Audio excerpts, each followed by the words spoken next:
Hello there, the Chef Photography here. In today's video, we are going to understand why is it that in street photography, most of the photos are very grainy. Why is it that in street photography, why is it that most of the photos there are in black and white? So we are going to talk about that.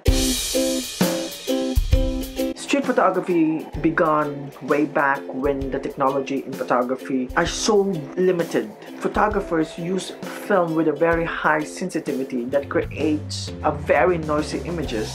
That's why black and white, grainy film-like images is very authentic in this kind of genre. Though this day, street photographers still has limitations when it comes to their gear, because just like what they say, there is no such thing as a perfect camera. Maybe in the future there will be, right? It forces the photographers to crank up their ISO that will create noisy images. But in street photography, you have to remember this, that capturing the moment is more important than avoiding grainy photos. Street photographers often use monochrome or black and white in their photos because in the street you don't have any control to your surrounding. And most often, the subject that you want to emphasize will be overpowered by the background. For example, your subject doesn't have a lot of color in it, and and you have a very busy background with lots of colors. Of course, the eyes of the viewers or the one that is looking that in your photos will be driven to the background instead of the subject that you want to emphasize. In this kind of photography, you may find a lot of distractions that can't be eliminated through colors. Black and white help suppress the impact of the busy background. Now, let's go to the never-ending question.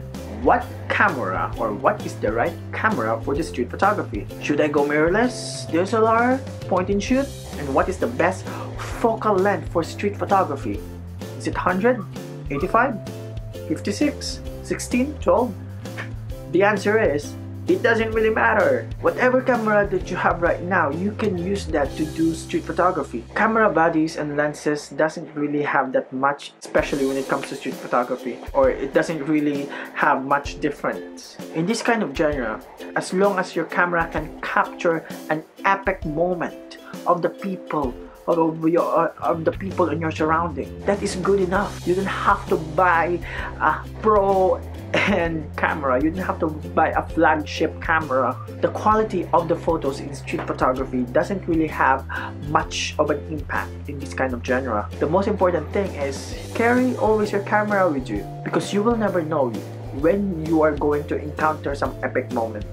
Just always remember, the best camera is the one that can capture the moment and the one that you have right now.